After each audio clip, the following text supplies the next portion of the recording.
Innal hamdalillah nahmaduhu wa nasta'inuhu wa nastaghfiruh wa na'udzu billah min shururi anfusina wa min sayyiati a'malina. May yahdihillahu fala mudilla lahu wa may yudlil fala hadiya lahu. Asyhadu an la ilaha illallah wahdahu la syarika lah wa asyhadu anna Muhammadan 'abduhu wa rasuluh. Ya ayyuhalladzina amanu taqullaha haqqa tuqatih wa la tamutunna illa wa antum muslimun.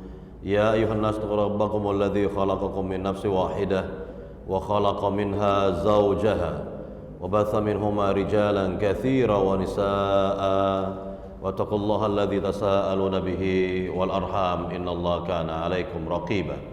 Ya ayyuhalladzina amanu taqullaha wa qulu qawlan sadida yuslih lakum a'malakum wa yaghfir lakum dhunubakum wa may yuti'illaha wa rasulahu faqad faza fawzan 'azima. Ma ba'd, fa inna asdaqal hadits kitabullah wa khairal hadi hadi Muhammadin sallallahu alaihi wasallam wa syarrul umuri muhdatsatuha wa kullu muhdatsatin bid'ah wa kullu bid'atin dhalalah wa kullu dhalalatin finnar. Para jamaah yang dimuliakan Allah Subhanahu wa taala, kita lanjutkan kembali materi tauhid dari kitab tauhid buah karya Syekh Muhammad Tamimi rahimahullah dengan syarahnya dari buah karya Al-Ustaz Yazid bin Abdul Qadir Jawaz rahimahullah ta'ala, yang sekarang ini kita sampai kepada bab 15 ya, betul ya, bab yang ke-15, yaitu dibawakan judul oleh Syekh Muhammad Tamimi, yaitu tidak ada suatu pun yang berhak disembah selain dari Allah Subhanahu wa taala. Tidak ada satu pun yang berhak diibadahi selain dari Allah Subhanahu wa taala. Artinya apa ini? Artinya bahwa seluruh alam semesta ini selain dari diri Allah Subhanahu wa taala adalah makhluk. Ya, seluruh alam semesta, dalam bahasa Arabnya alam semesta itu adalah al-alamin.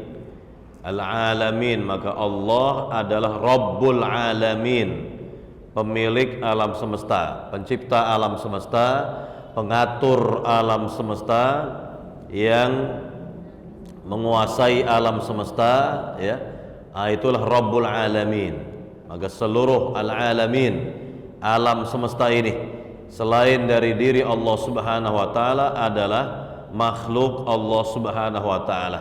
Dan kalau disebut makhluk, maka pasti memiliki banyak kekurangan, pasti banyak memiliki kelemahan-kelemahan. Itulah makhluk.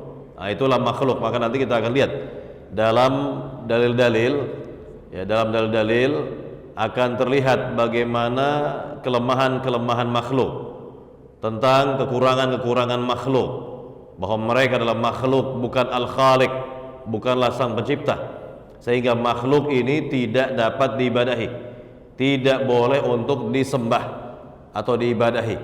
Yang berhak diibadahi hanyalah Allah Subhanahu wa taala, karena Rabbul alamin memiliki sifat-sifat kesempurnaan. Karena Allah Subhanahu wa taala memiliki apa? Sifat-sifat yang maha sempurna, tidak membutuhkan, ya, bantuan dari makhluk, tidak memerlukan pertolongan dari makhluk, tidak membutuhkan, ya, apapun dari makhluk, karena pada dasarnya mereka lah yang butuh kepada Allah, mereka lah yang butuh kepada Rabbul alamin. Baik, para jamaah yang dimuliakan Allah Subhanahu wa taala, nah inilah bab yang ke-15 yang akan kita lihat nanti dari dalil-dalil yang dibawakan oleh Syekh Muhammad Tamimi beserta penjelasan atau syarah dari dalil-dalil tersebut. Baik, kita lihat dalil yang pertama yang dibawakan di sini oleh Syekh Muhammad Tamimi rahimahullah, yaitu dalam surat Al-A'raf ayat yang ke-191 192, di mana Allah Subhanahu wa taala berfirman, ayusyrikuna ma la yakhluqu syai'an wa hum yukhlaqun wala yastati'una lahum nasran wala anfusahum yansurun, kata Allah. Artinya, mengapa mereka mempersekutukan Allah dengan sesuatu, yakni dengan Tuhan-Tuhan, dengan berhala-berhala yang tidak dapat menciptakan suatu apapun, padahal berhala itu sendiri diciptakan. Bayangkan, yakni Tuhan yang mereka ibadahi itu dibuat, ciptakan oleh mereka sendiri, kan begitu, oleh tangan mereka sendiri. Dan berhala itu tidak dapat memberikan pertolongan kepada para penyembahnya, dan kepada dirinya sendiri pun mereka tidak dapat memberikan pertolongan. Nah, inilah para jamaah, berkaitan dengan apa yang Allah nyatakan pada ayat yang mulia ini, jelas bagi kita bahwa Tuhan-Tuhan yang diibadahi oleh sebagian manusia di muka bumi ini, keadaan seperti ini, keadaan seperti apa yang Allah nyatakan ini. Artinya apa? Bahwa Tuhan-Tuhan mereka itu lemah, tidak memiliki sifat-sifat kesempurnaan, tidak memiliki kekuasaan, tidak dapat mencipta, bahkan diri mereka sendiri dicipta. Jadi yang namanya makhluk itu, pertama yang namanya makhluk ini, sifat dari makhluk yang pertama bahwa makhluk itu dicipta dan tidak bisa mencipta. Itu makhluk. Ini sifat yang pertama dari makhluk apa? Yakni dicipta, bukan mencipta. Artinya dirinya sendiri adalah yakni ada yang menciptakannya. Bahwa diri makhluk itu sendiri ada yang menciptakannya, kan begitu. Nah, kemudian yang kedua, yang namanya makhluk ini mengalami ketiadaan sebelum dia ada, sebelum dia muncul gitu ya. Contohlah, sebelum kita ini lahir, maka kita ini apa? Nah, sebelum kita ini ada di dunia ini, kita ini mengalami ketiadaan sebelumnya, ya kan? Mengalami ketiadaan. Nah, itulah makhluk. Makhluk. Yang ketiga, ciri makhluk itu butuh kepada yang mencipta, butuh kepada yang mencipta. Nah, jadi inilah sifat-sifat makhluk. Memang jelas sekali banyak kelemahan-kelemahan, banyak sekali kekurangan-kekurangan pada diri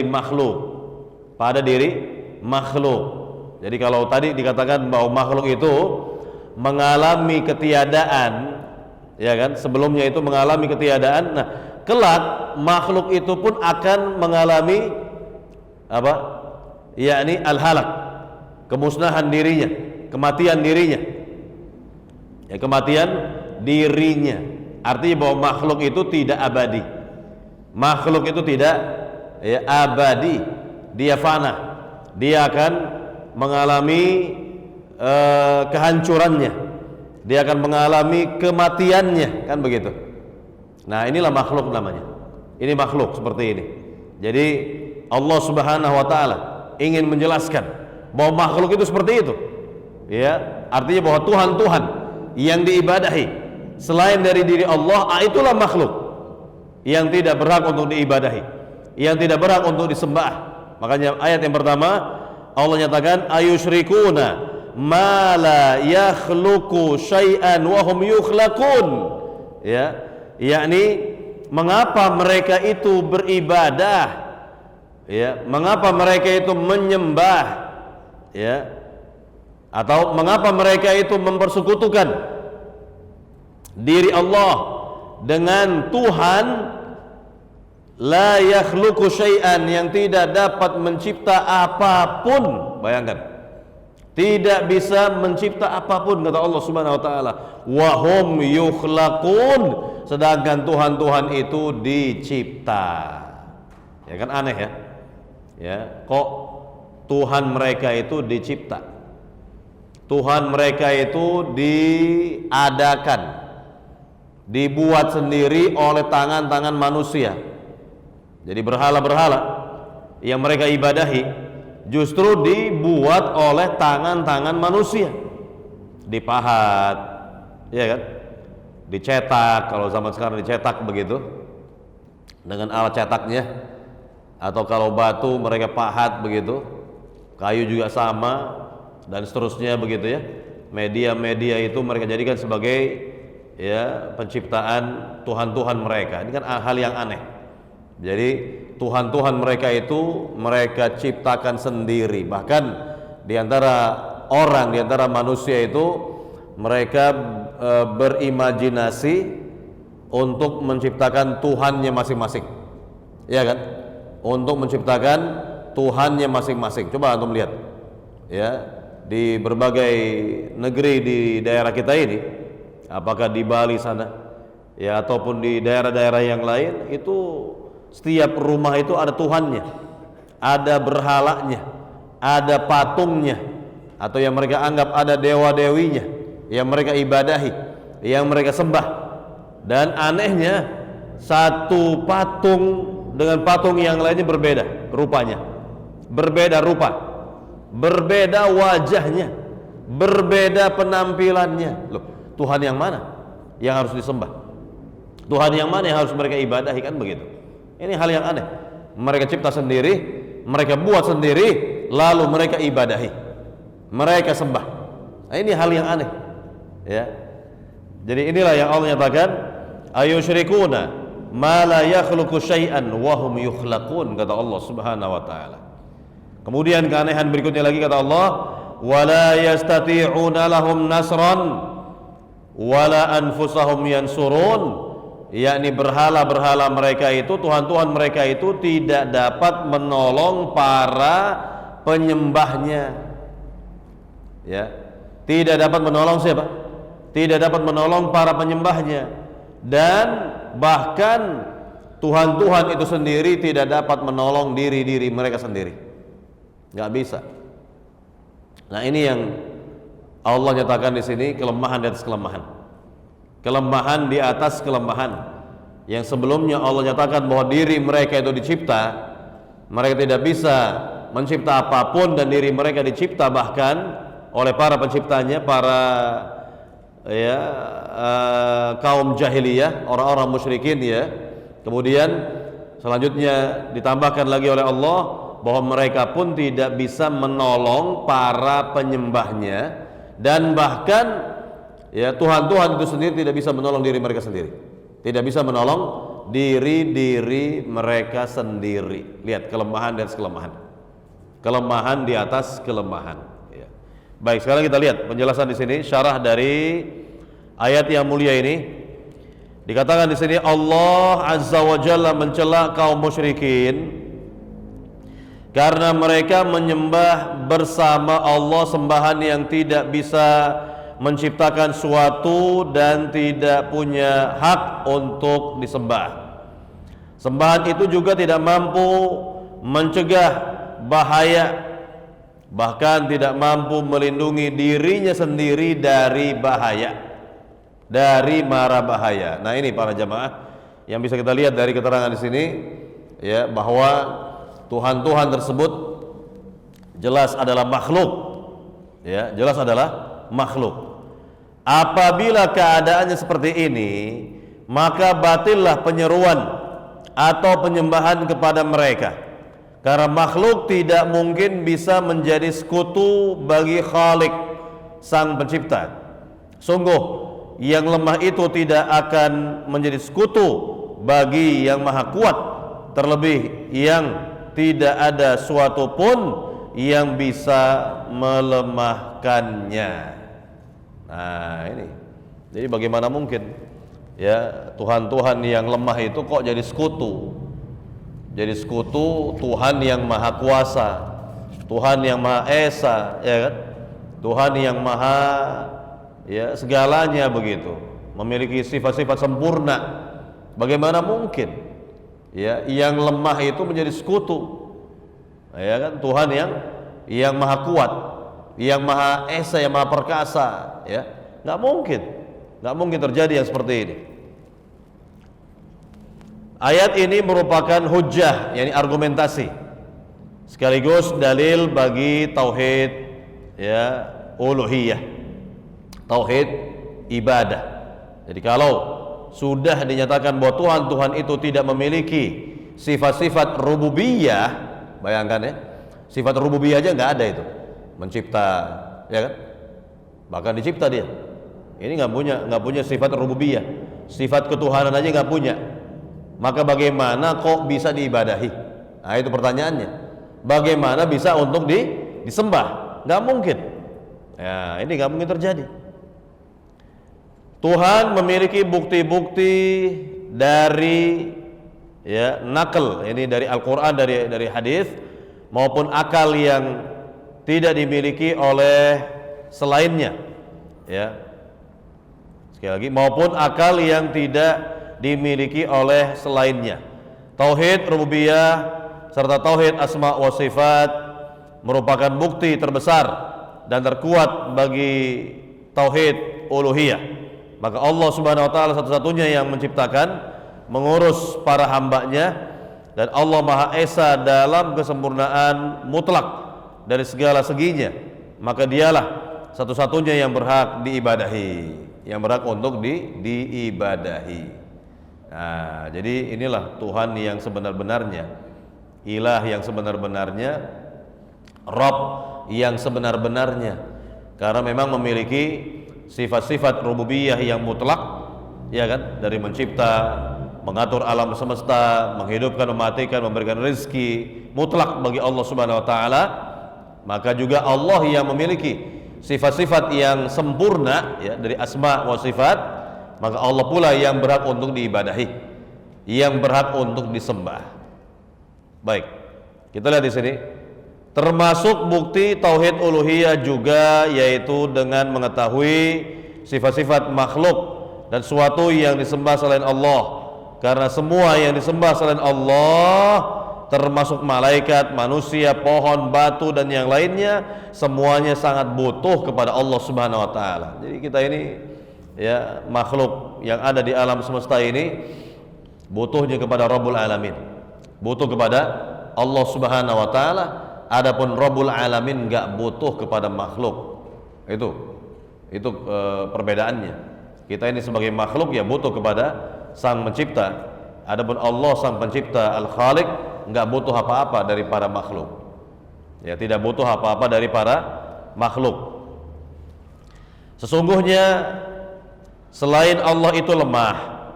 Mereka tidak bisa mendatangkan manfaat walaupun hanya sebesar biji sawi. Mereka itu tidak dapat menciptakan suatu apapun, bahkan mereka sendiri diciptakan, tidak kuasa untuk bisa menolak bahaya yang datang, dan tidak bisa mendatangkan manfaat, serta tidak punya kuasa untuk mematikan, menghidupkan, dan tidak pula membangkitkan. Ya, ini dia. Ini kan kelemahan-kelemahan ini. Ini merupakan apa? Bukti dari kelemahan-kelemahan para makhluk. Nggak bisa mencipta, nggak bisa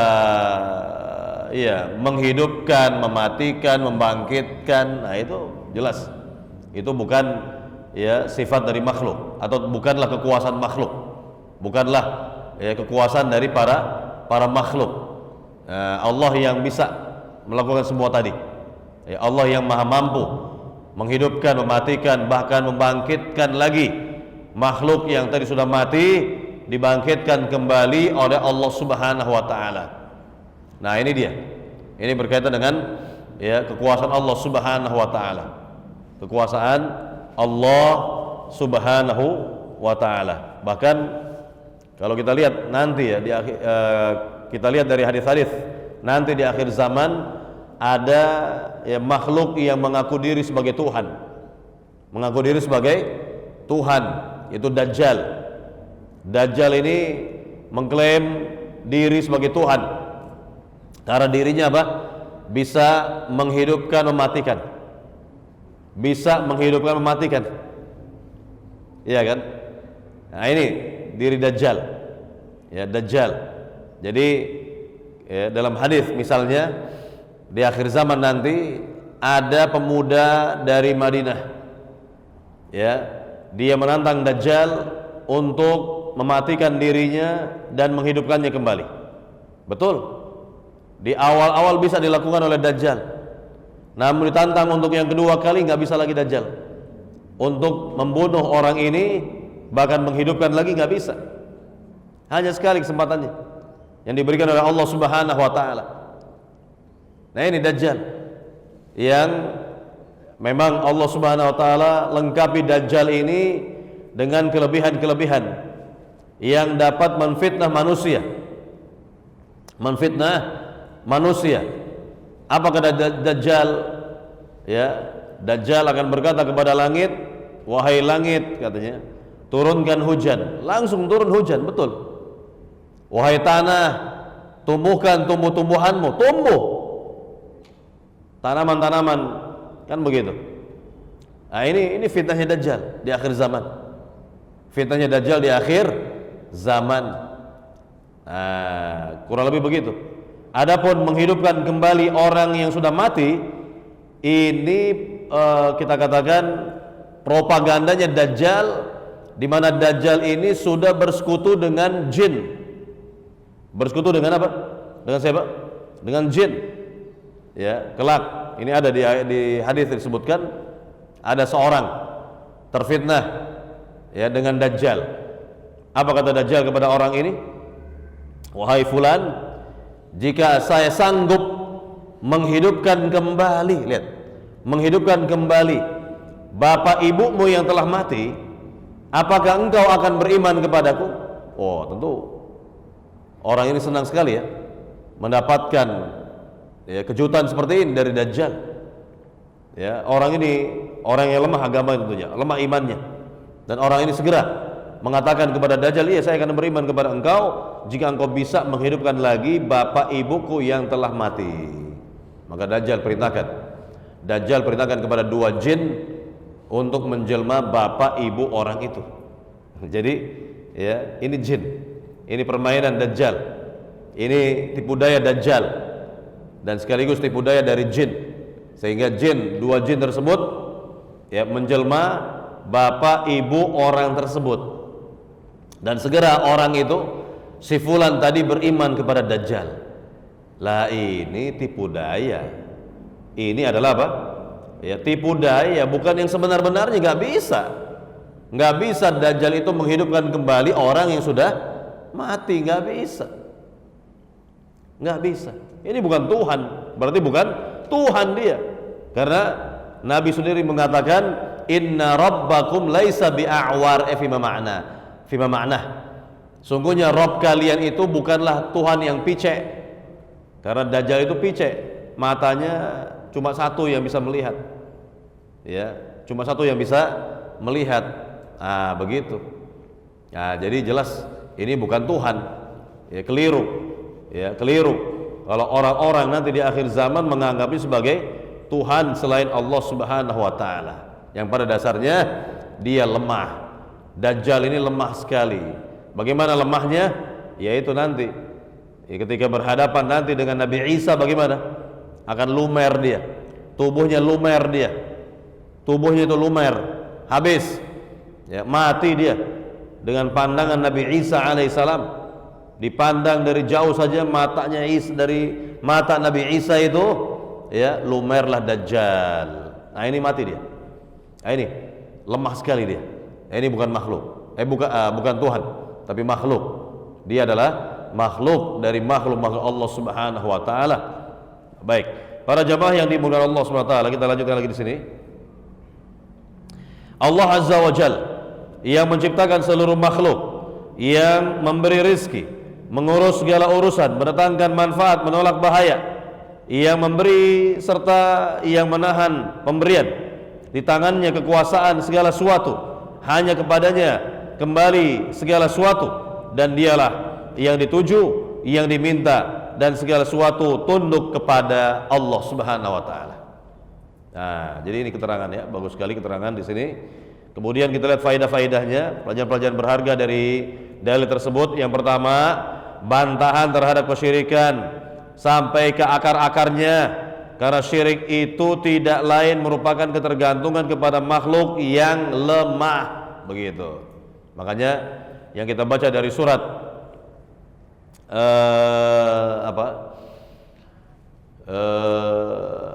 yakni al-ikhlas, qul huwallahu ahad, Allahu samad, Allah tempat bergantung semua makhluk. Ya, ketergantungan makhluk kepada Rabbul Alamin sangatlah besar sekali. Allah tempat bergantung, tempat meminta para makhluk, meminta segala urusannya. Nah, itulah Allahu Rabbul Alamin, Allahu Samad. Ya, Allahu Samad. Jadi dalam ayat yang mulia ini Allah ingin menegaskan bahwa seluruh para makhluk bergantung kepada Allah, butuh kepada Allah Subhanahu wa taala. Ya. Baik, kemudian kita lihat dalil faedah yang kedua. Segala sesuatu yang diibadahi selain dari diri Allah adalah lemah, dan kelemahan tersebut dapat dilihat dari 4 segi. Yang pertama, mereka tidak menciptakan apapun, mereka tidak menciptakan. Adapun bagi yang tidak menciptakan tidak berhak untuk diibadahi. Ini pertama, tidak bisa mencipta. Yang kedua, mereka diciptakan setelah sebelumnya mereka itu tidak ada, yakni mengalami ketiadaan sebelumnya. Yang C, mereka tidak mampu atau tidak bisa menolong para penyembahnya. Nah ini. Dan yang terakhir, mereka pun tidak mampu menolong diri sendiri. Nah ini kan hal yang aneh ya, tapi nyata betul bahwa orang-orang musyrikin kok bisa menyembah berhala-berhala itu, patung-patung itu. Maka ketika Nabi Ibrahim alaihissalam menghancurkan berhala-berhala kaumnya, menghancurkan apa? Berhala-berhala kaumnya, disisakan yang paling besar itu, dikalungkan kampak. Kemudian kaumnya bertanya kepada Ibrahim, Nabi Ibrahim, ya, apakah engkau yang menghancurkan Tuhan-Tuhan kami? Nah, langsung Nabi Ibrahim menunjuk kepada patung itu yang dikalungkan di leher kampak itu. Tanyakan saja kepada dia itu dia itu. Mereka diam, nggak bisa berbicara. Mereka diam, tidak bisa berbicara. Dan Nabi Ibrahim alaihissalam telah menegakkan hujah sebenarnya dengan akal sehatnya, dengan akal sehat begitu, bahwa ya, Tuhan-Tuhan kalian itu adalah lemah, bukan Tuhan yang berhak untuk diibadahi. Ya, karena mereka nggak bisa menolong diri mereka sendiri. Buktinya mereka hancur kok. Mereka hancur, nggak bisa menolong diri mereka sendiri. Kemudian kita lihat yang ketiga, Allah yang Maha Pencipta, hanya Allah lah yang berhak untuk diibadahi. Ya. Yang keempat, pendalilan dengan tauhid rububiyah untuk menetapkan tauhid uluhiyah. Ini bagus sekali. Jadi kalau sudah dijelaskan dengan tauhid rububiyah, maka itu lebih mengena sebenarnya, atau lebih lebih tepat begitu ya, untuk menuju kepada tauhid uluhiyah atau tauhid ibadah. Kemudian yang kelima, disyariatkan untuk membantah kaum musyrikin, untuk membela yang hak dan menghancurkan kebatilan. Baik, para jamaah yang dimuliakan Allah SWT, kita lihat dalil yang berikutnya lagi nih, yang ada dalam surat Fatir ayat 13-14 ya, di mana Allah Subhanahu wa taala berfirman, walladzina tad'una min dunih ma yamlikuna min qitmir in tad'uhum la yasma'u du'aakum walau sami'u mastajabu lakum wa yawmal qiyamah yakfuruna bisyirkikum wala yunabbi'uka mithlu khabir. Artinya, dan orang-orang yang kalian sembah selain Allah, yakni maksudnya berhala-berhala itu ya, yang kalian ibadahi selain dari Allah, tiada mempunyai apapun walaupun kitmir, setipis kulit ari. Bayangkan, kulit ari aja nggak bisa mereka cipta itu. Jika kamu menyeru mereka, mereka tidak dapat mendengar seruanmu, dan sekiranya mereka dapat mendengar, mereka tidak dapat memperkenankan permintaanmu, ya nggak bisa mengabulkan, ya. Dan pada hari kiamat mereka akan mengingkari kemusyrikanmu. Nah ini, dan tidak ada yang dapat memberikan keterangan kepadamu seperti yang diberikan oleh Allah yang Maha Teliti.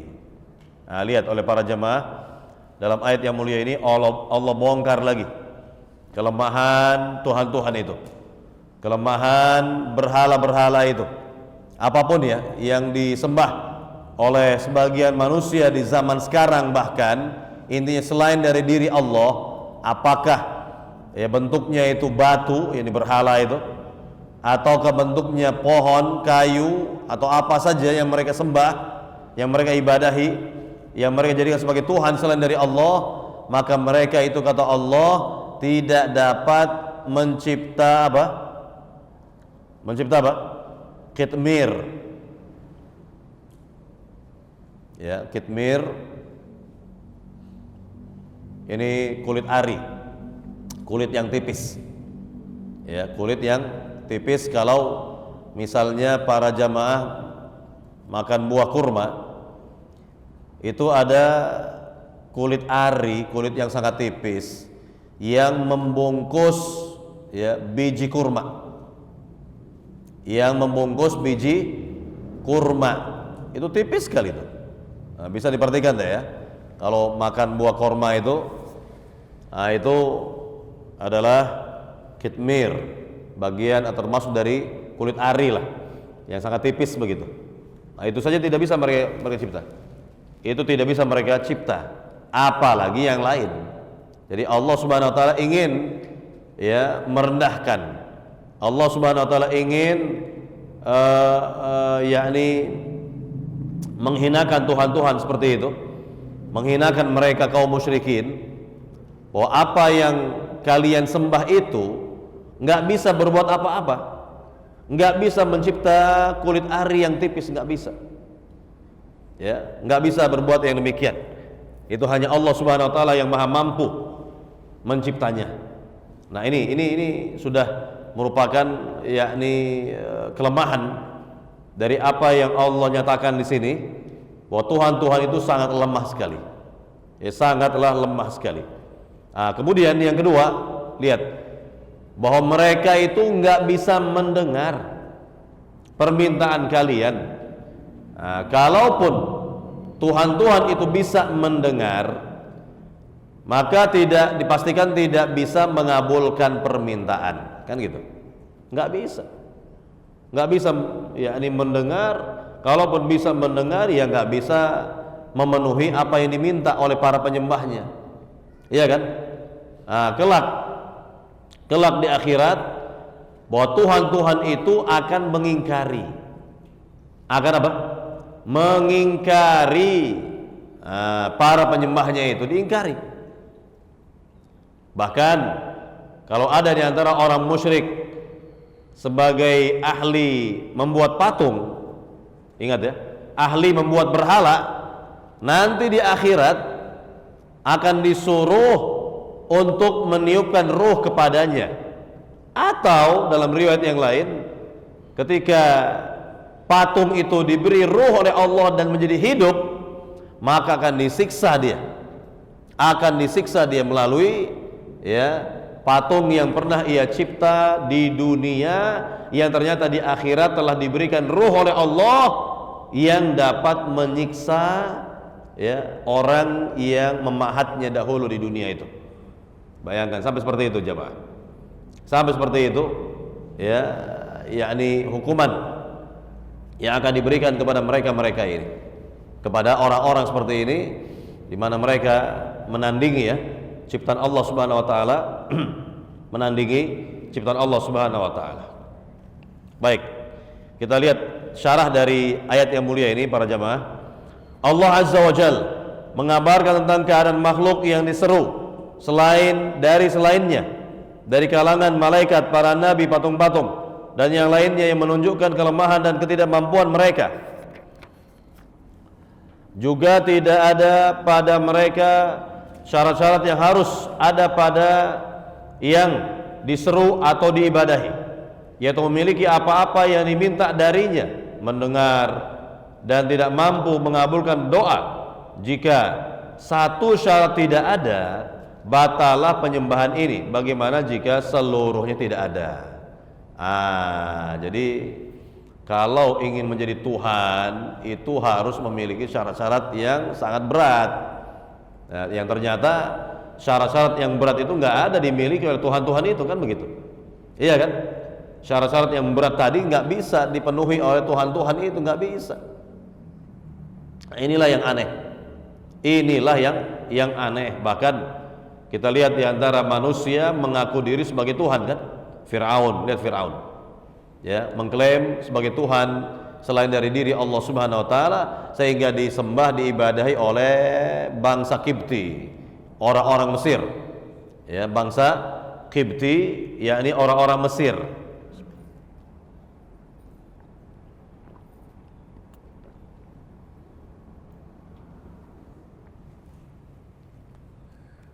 Kita lihat faedahnya.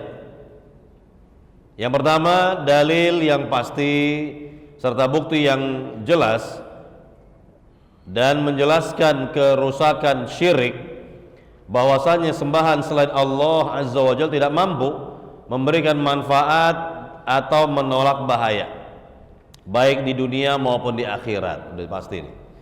Yang kedua, syarat-syarat yang harus dipenuhi bagi yang disembah tidak terdapat pada sembahan-sembahan selain Allah. Apa itu? Syarat-syaratnya memiliki apa yang diminta ya para penyembahnya. Jadi dapat mengabulkan apa yang diminta. Kemudian mendengar doa mereka jika mereka berdoa. Yang ketiga, mampu mengabulkan doa atau permintaan mereka. Nah, jadi ini syarat-syarat ini berat ini. Nggak akan dipenuhi, nggak akan bisa dipenuhi oleh Tuhan-Tuhan itu. Kemudian yang ketiga, kesyirikan mereka menjadi sebab permusuhan antara penyembah dengan sembahannya. Nah, nanti di akhir akan terjadi seperti itu. Ya, bermusuhan, saling bermusuhan mereka itu kelak, ya, para berhala-berhala itu justru akan yakni berlepas diri, bahkan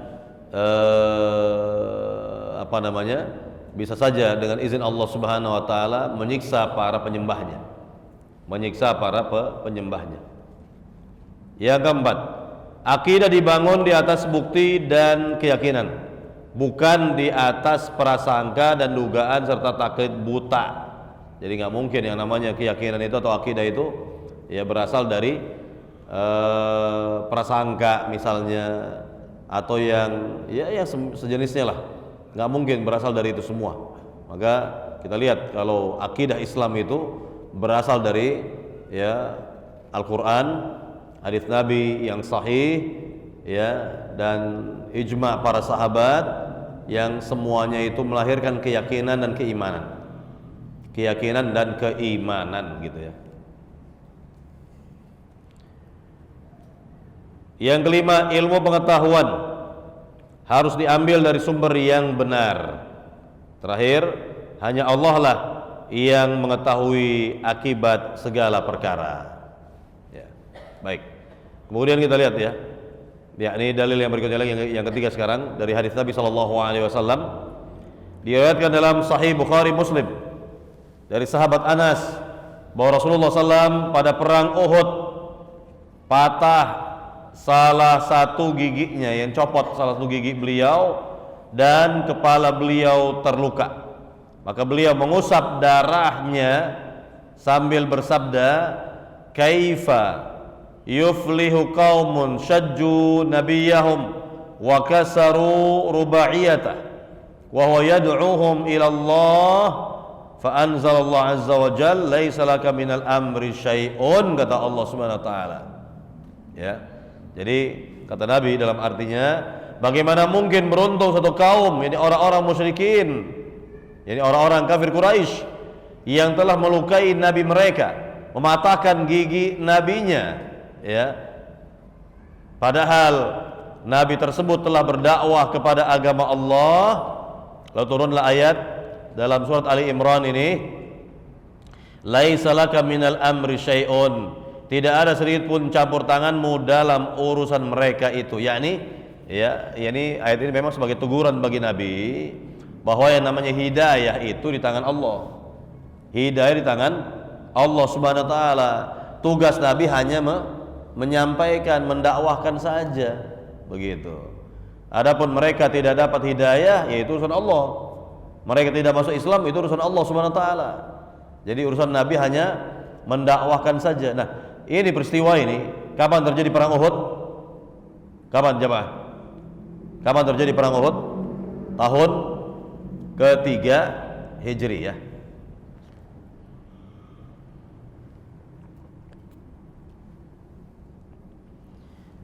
Terjadinya perang Uhud ini sebagai balas dendam. Balas dendamnya orang-orang kafir Quraisy yang tahun sebelumnya, tahun kedua, telah kalah dalam perang Badar. Ya. Malu betul mereka itu. Ya.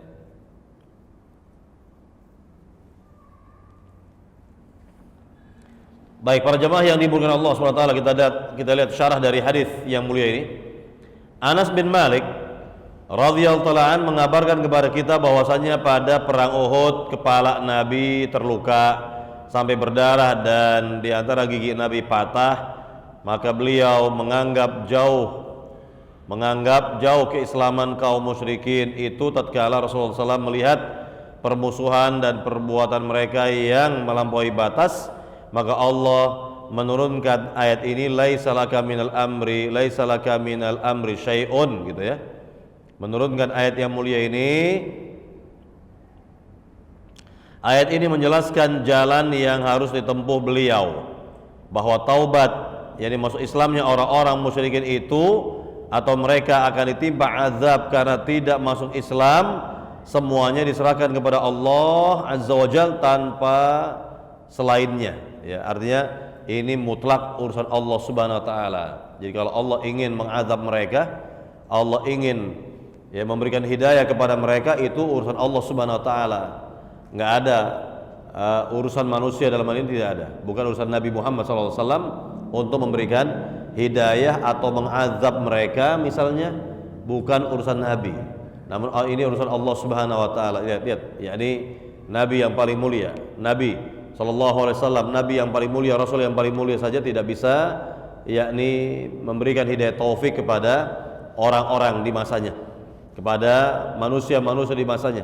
Memang keinginan Rasul kalau semua orang itu dapat hidayah, semua orang-orang Mekah misalnya dapat hidayah, tapi nyatanya apa? Sebagian mereka dapat hidayah, sebagian lagi tidak dapat hidayah. Bahkan yang tidak dapat hidayah justru memerangi Nabi, memusuhi Nabi, bahkan melukai diri Nabi, kan begitu? Iya kan?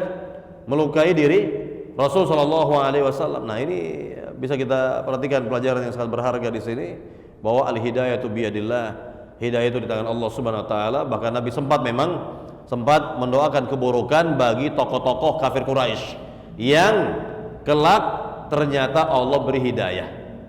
Kelak Allah beri hidayah masuk agama Islam. Nah, jadi ini pelajaran berharga juga bagi kita. Tidak boleh kita mencela, menghina atau melaknat individu, ya, ingat ya, individu non muslim, nggak boleh.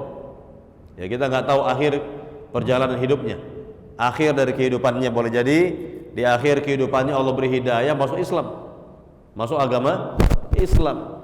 Ya, yang boleh itu kalau kita melaknat non muslim secara umum saja, secara umum boleh. Apalagi yang telah wafat mereka di atas kemusyrikannya, kekafirannya, boleh kita doakan, ya, atau kita melaknati mereka misalnya, boleh seperti ini, karena jelas-jelas mereka mati dalam keadaan kafir, kan begitu. Yang tidak boleh apa tadi? Melaknat individu non muslim yang masih hidup. Ini yang nggak boleh. Ya, ini yang tidak dibenarkan, gitu ya.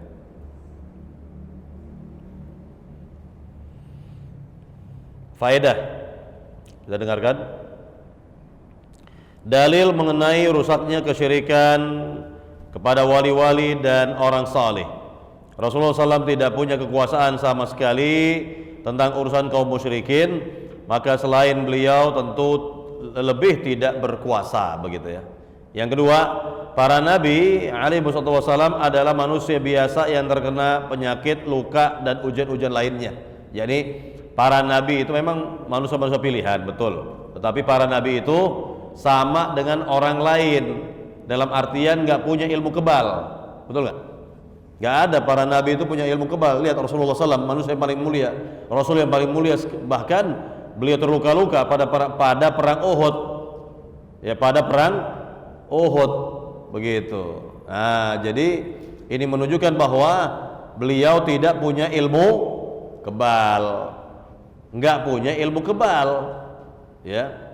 Nah, ini menunjukkan sekali lagi seperti ini, dan juga menunjukkan bahwa beliau tidak mengetahui perkara gaib kan. Apa yang bakal terjadi pada diri beliau pada perang Uhud, beliau nggak tahu. Beliau nggak tahu sama sekali. Ya, kalau tahu mau ngapain? Mau yakni buat apa? Ya, sampai capek-capek seperti itu, toh akan terluka-luka, Nah ini yang perlu difahami di sini. Ya, baik, kembali di sini.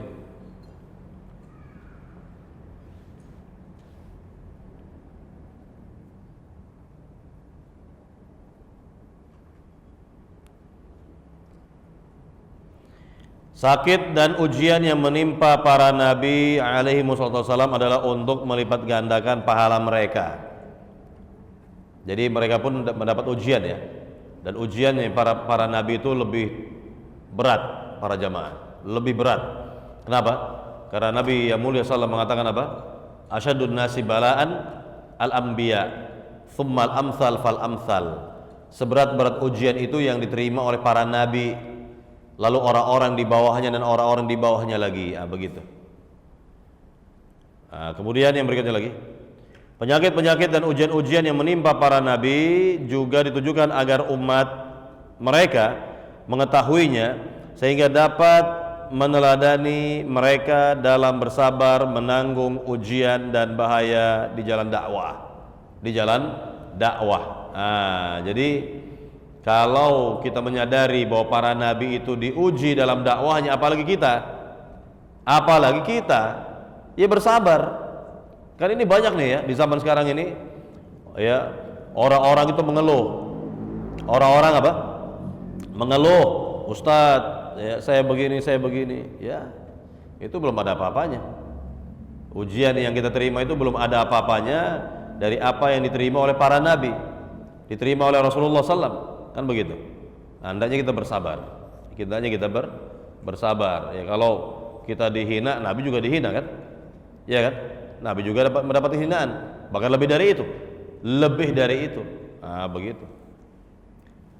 Kemudian yang berikutnya lagi, di antara pelajaran yang bisa diambil dari perang Uhud adalah kaum muslimin mengalami kekalahan oleh sebab satu maksiat, yaitu pasukan pemanah yang tidak mau mentaati perintah Nabi. Maka bandingkanlah dengan kondisi kita yang bergelimang maksiat, lantas bagaimana kita bisa mengharap kemenangan atas musuh kita? Ini tidak mungkin kecuali dengan kasih sayang Allah, sehingga Allah memperbaiki kita semuanya. Nah ini jadi memang kejadian, ya, di masa itu, ya, para sahabat kalah menghadapi kafir Quraisy karena pasukan pemanah telah bermaksiat terhadap perintah Nabi. Apa itu perintah Nabi? Nabi perintahkan kepada pasukan pemanah yang ditempatkan di bukit itu, mau menang mau kalah tidak boleh turun. Begitu, nggak boleh turun. Ya, kemudian terjadilah peperangan, sehingga ceritanya pasukan pemanah mayoritas mereka ini terfitnah karena mereka posisi tinggi, ya. Mereka bisa melihat apa yang terjadi di bawah sana, kan begitu. Pasukan kafir Quraisy lari kocar-kacir, para wanita mereka juga sama, ya, banyak sepertinya harta rampasan perang yang bakal didapat, begitu seterusnya. Tergiur.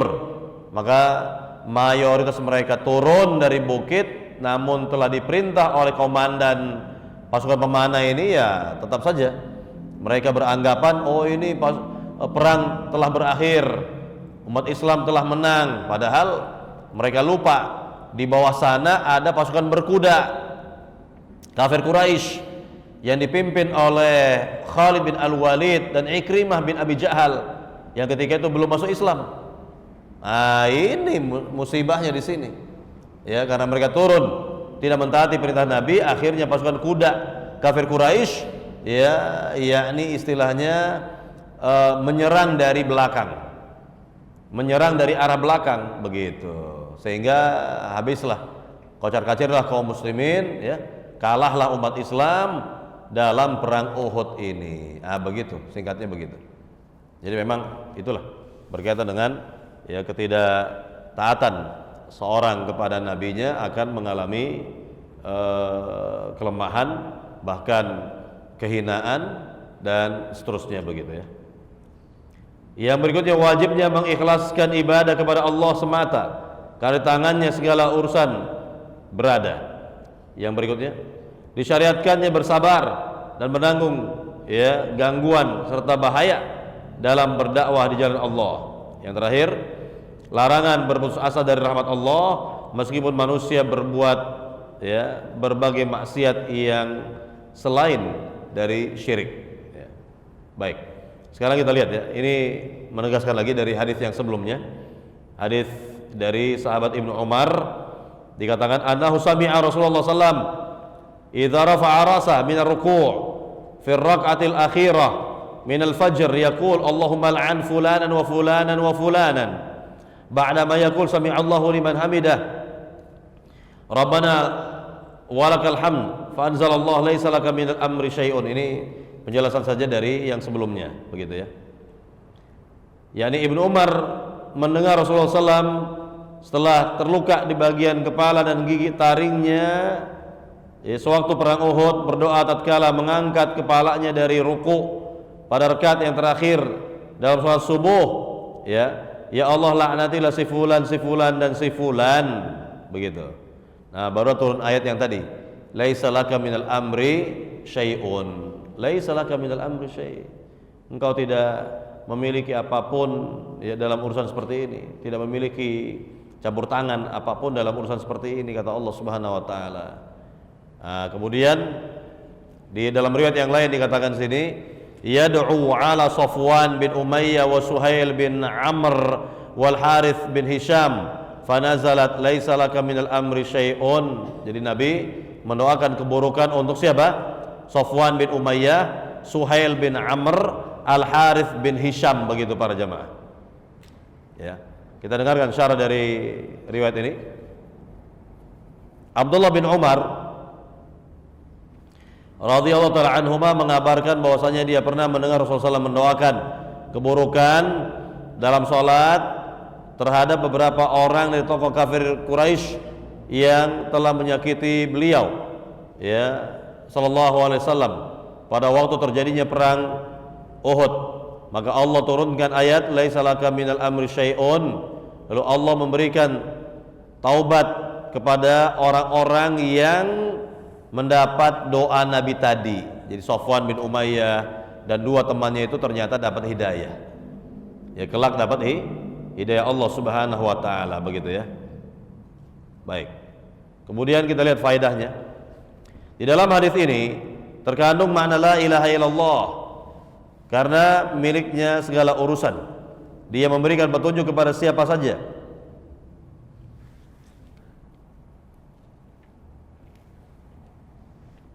Allah memberikan petunjuk atau hidayah kepada siapa yang Allah kehendaki dengan karunia dan rahmatnya. Allah pula yang menyesatkan siapa yang Allah kehendaki dengan keadilan dan hikmahnya, sehingga Allah lah yang berhak untuk diibadahi. Nah, ini dia. Ini penjelasannya. Karena Allah yang maha mampu untuk memberikan hidayah, ya kan? Allah tahu itu siapa-siapa yang berhak dapat hidayah dan siapa-siapa saja yang tidak dapat hidayah, Allah maha tahu. Nah, dengan demikian Allah lah yang berhak untuk diibadahi. Bayangkan itu, Allah tahu hati kita semua. Allah tahu hati kita semua. Nah, itulah yang menyebabkan bahwa Allah itu wajib untuk diibadahi, berhak untuk disembah. Adapun Tuhan itu nggak bisa mengetahui hati kita kan? Tahu nggak hati kita? Nggak tahu, nggak akan tahu mereka. Hati kita ini nggak akan tahu mereka. Nah, ini Bagaimana mungkin kok Tuhan-Tuhan itu ya diibadahi, padahal mereka nggak akan tahu hati kita, hati manusia itu nggak tahu. Baik, para jamaah yang dimuliakan Allah SWT, kita lanjut lagi ya. Nabi SAW sama sekali tidak mengetahui perihal manfaat maupun bahaya, dan beliau tidak mengetahui perkara gaib. Yang ketiga, hadis di atas menjadi dalil dan bukti yang menjelaskan rusaknya keyakinan para penyembah kubur. Mereka meyakini bahwasanya para wali dan orang-orang saleh yang sudah meninggal bisa memberikan manfaat bagi orang yang berdoa kepada mereka atau menolak bahaya darinya. Yang keempat, imam salat menggabungkan perkataan sami Allahu liman hamidah dengan perkataan Rabbana walakal hamd atau Rabbana lakal hamdu juga boleh ya. Yang kelima, disyariatkan membaca kunut pada salat subuh dan salat wajib yang 5 waktu jika ada nazilah, yakni musibah atau perang atau yang lainnya menimpa kaum muslimin. Adapun kunut subuh yang dilakukan terus-menerus, maka ini adalah bid'ah. Hadis dalam masalah ini adalah hadis yang lemah ya, yang menjelaskan tentang kunut subuh terus-menerus itu lemah. Bahkan yang kuat, hadis-hadis yang kuat menjelaskan kebalikannya, bahwa itu bid'ah, bahwa itu adalah bid'ah. Bahkan ada dalam kitab Bulughul Maram yang dibawakan oleh Al-Hafidz ya, Ibnu Hajar rahimahullah, riwayat yang sahih, ada hadis yang sahih ketika seorang bertanya kepada ayahandanya, dan ayahandanya ini adalah seorang sahabat Nabi. Wahai ayahanda, kata anaknya ini, engkau pernah sholat di belakang Nabi, engkau sholat di belakang Abu Bakar, Umar, Utsman, Ali. Apakah mereka semua mengadakan kunut subuh yang terus menerus? Apa kata sang ayahanda? Ayya bunayya muhdats, wahai anakku, itu muhdats, itu perkara baru, itu bid'ah, kata beliau. Lihat, langsung kan sahabat yang mengatakan itu ya, bukan saya, bukan ya ulama zaman sekarang. Itu sahabat yang mengatakan seperti itu, sahabat yang mengatakan seperti itu, dan itu riwayat yang sahih, riwayat yang sahih. Kenapa tidak melihat riwayat yang seperti ini? Kenapa mereka tidak melihat riwayat yang seperti ini, kan begitu.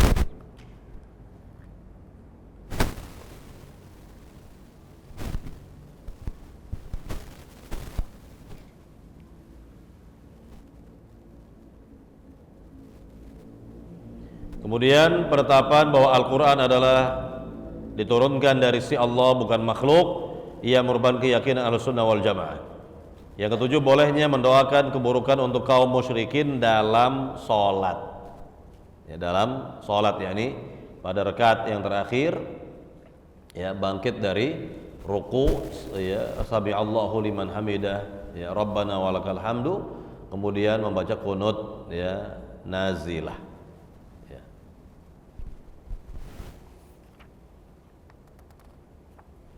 Baik, dalil yang terakhir yang ada dalam bab ini sebelum kita berikan kesempatan soal jawab kepada para jamaah, dari hadis yang sahih Bukhari dari sahabat Abu Hurairah, dia berkata, saat diturunkan kepada Rasulullah SAW, dan berikanlah peringatan kepada karib kerabatmu yang dekat, wa anzir ashiratakal aqrabin ya, dalam surat Asy-Syu'ara ya. Maka beliau berdiri dan bersabda, ya ma'syara Quraisy, kata Nabi, au kalimah nahwaha, ishtaru anfusakum la ughni ankum minallahi syai'a, ya bani Abdi Manaf la ughni ankum minallahi syai'a, ya Abbas bin Abdul Muttalib la ughni anka minallahi syai'a, ya Safiyah ammat Rasulillah la ughni anki minallahi syai'a, ya Fatimah binti Muhammad salini ma syi'ti min mali la ughni anki minallahi syai'a, kata Nabi. Wah, ini luar biasa ini. Lihat ya, hadis yang mulia ini ya, Nabi pertama memanggil ya orang-orang kafir Quraisy secara umum, baru nanti secara khusus kepada ya darah dagingnya sendiri, itu Fatimah binti Muhammad. Wahai, kata Nabi, wahai orang-orang Quraisy, ya, tebuslah diri-diri kalian, yakni selamatkanlah diri kalian dari azab Allah dengan mentauhidkan Allah. sebab aku tidak bisa berbuat apapun untuk kalian di hadapan Allah kelak. Aku tidak dapat menyelamatkan kalian dari azab Allah. Wahai Bani Abdi Manaf, lihat, wahai ya keluarga besar ya Abdi Manaf,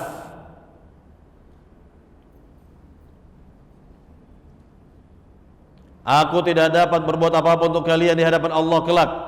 Yani aku tidak dapat menyelamatkan kalian dari azab Allah. Wahai Abbas, ya anak dari Abdul Muttalib, aku tidak dapat, ini paman beliau, aku tidak bisa berbuat apapun untuk engkau di hadapan Allah. Artinya jika engkau menyimpang ya dari tauhid ini, aku tidak bisa menyelamatkan dirimu. Nah, itu maknanya begitu. Nah, kemudian beliau panggil bibinya setelah paman, ini bibi, wahai Sofiyah.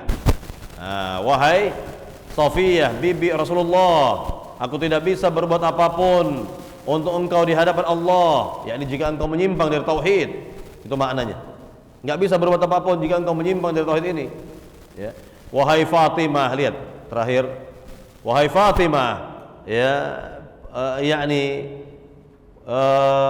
putri Muhammad, ya, mintalah dari hartaku, suka dirimu. Aku tidak bisa berbuat apapun di hadapan bagimu di hadapan Allah, yakni jika engkau menyimpang dari tauhid ini. Jika engkau menyimpang dari tauhid, aku enggak bisa berbuat apapun, tidak bisa membantu, tidak bisa menolong ya di hadapan Allah Subhanahu wa taala. Lihat, ini berkaitan dengan Rasulullah sallallahu alaihi wasallam, di mana Nabi sallallahu alaihi wasallam yang mulia ini tidak bisa berbuat apapun nanti di negeri akhirat jika ada di antara orang-orang dekatnya, ada di antara bahkan anaknya sendiri lari dari tauhid, menyimpang dari tauhid, berbuat syirik kepada Allah Subhanahu wa taala. Nah, jadi ini sesuai ya dengan hadis Nabi yang lain, apa itu? Man batta amaluh lam yusri' bihi nasabuh, kata Nabi. Man batta amaluh, barang siapa amal perbuatannya itu tertinggal, yakni yang dikerjakan amal buruk saja gitu ya, bukan amal saleh, tertinggal amalnya, maka nasabnya tidak bisa mengejar dirinya, tidak bisa membantu dirinya, nasabnya itu ya. Jadi ini keterangan yang bagus sekali bahwa kelak di negeri akhirat ya masing-masing mempertanggungjawabkan perbuatannya, ya kan? Masing-masing mempertanggungkan jawabannya, yang bertanggung jawab atas perbuatannya di dunia. Faman ya'mal mithqala dzarratin khairan yarah wa man ya'mal mithqala dzarratin syarran yarah. Kan begitu. Jadi semua bertanggung jawab atas perbuatannya masing-masing. Tidak ada istilahnya apa? Ya, yakni bela membela dalam hal ini kalau memang menyimpang dari tauhid. Menyimpang dari tauhid.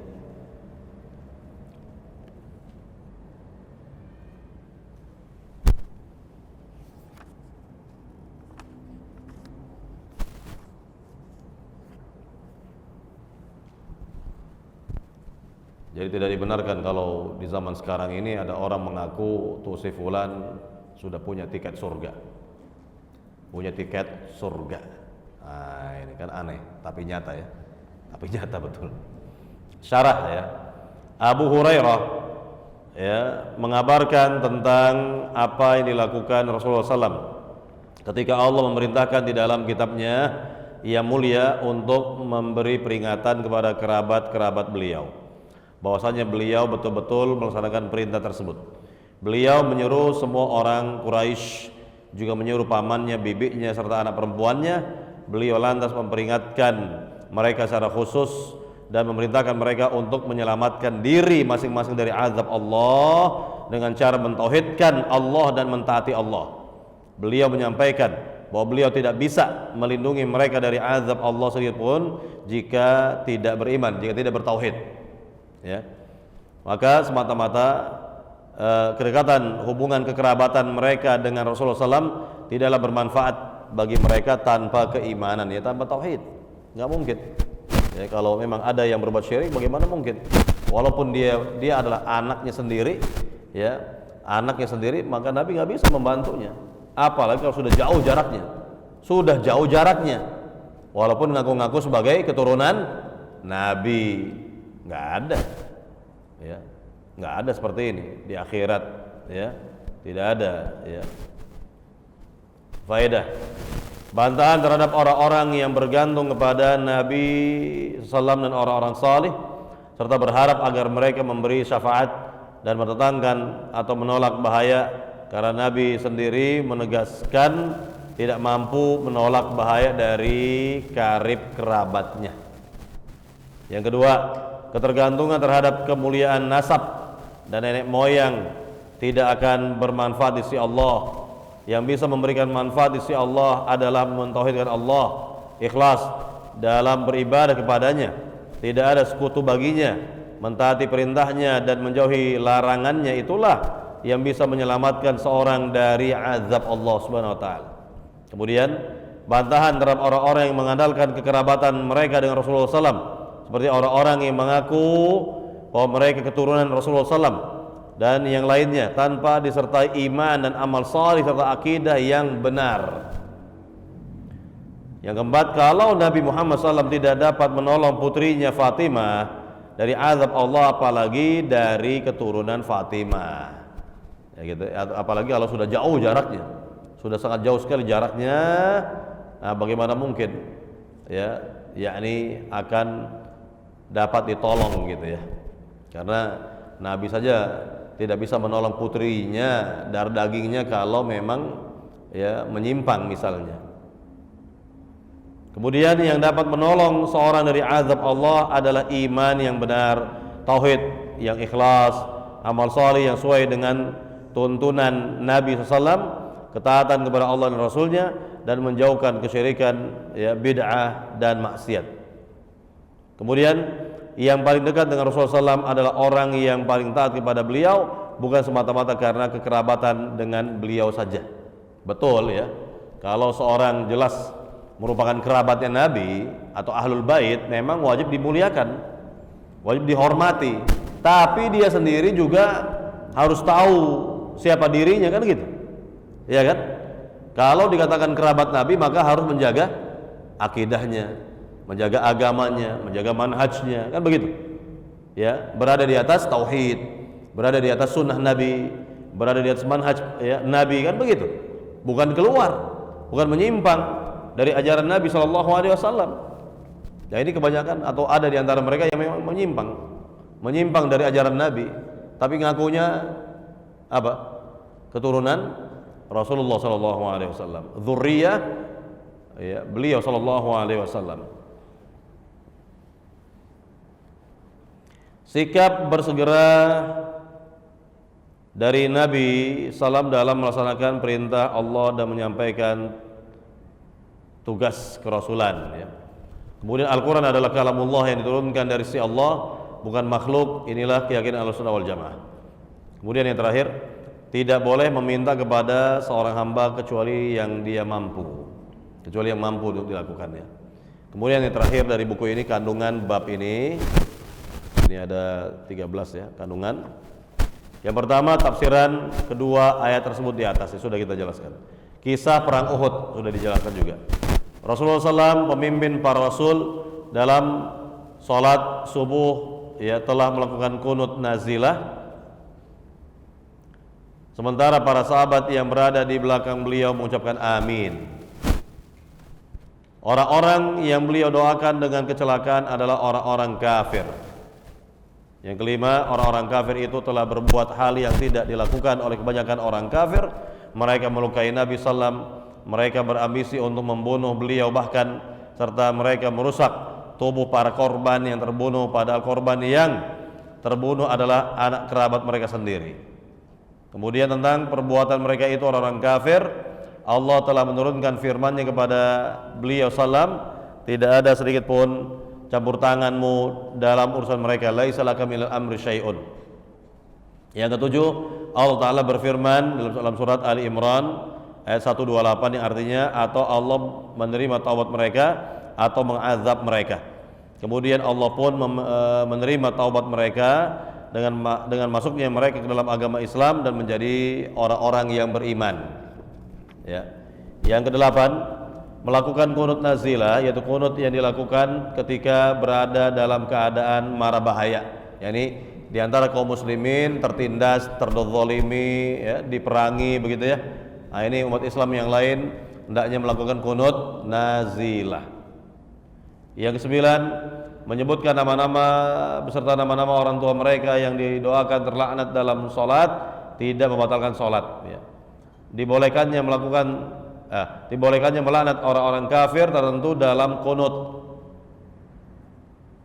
Yang ke-11, kisah Rasulullah SAW tatkala diturunkan kepada beliau ayat, ya, wa anzir ashiratal aqrabin dalam surat Asy-Syu'ara. Sesungguhnya Rasulullah SAW dalam hal ini, sehingga beliau melakukan sesuatu yang menyebabkan diri beliau dituduh gila. Demikian halnya apabila dilakukan oleh orang muslim pada masa sekarang ini. Nah, ini ya, mentauhidkan ya, atau mendakwakan tauhid itu dianggap gila oleh orang di zaman dulu. Mungkin juga di zaman sekarang mirip-mirip seperti itu. Yang terakhir, Rasulullah SAW memperingatkan keluarga yang paling jauh, lalu yang terdekat. Maka beliau bersabda, aku tidak bisa berbuat apapun untuk kalian di hadapan Allah. Sampai beliau bersabda kepada putrinya sendiri, wahai Fatimah, putri Muhammad, mintalah kepadaku apa yang engkau akan minta dari harta. Engkau tidak bisa berbuat apa-apa di hadapanku, yang tidak bisa berbuat. Aku tidak bisa berbuat apa-apa untukmu di hadapan Allah Subhanahu wa taala.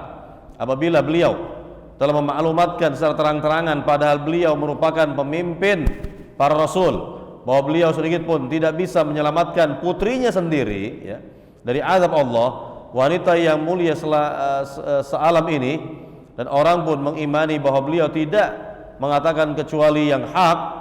Kemudian dia memperhatikan apa yang terjadi pada diri kaum, ya, khawas dewasa ini, akan tampak bagi dirinya bahwa tauhid sudah ditinggalkan dan tuntunan agama menjadi asing. Nah, jadi inilah keterangan-keterangan berkaitan dengan bab yang kita kaji, bab 15, yang menjelaskan bahwa hanya Allah yang berhak untuk diibadahi.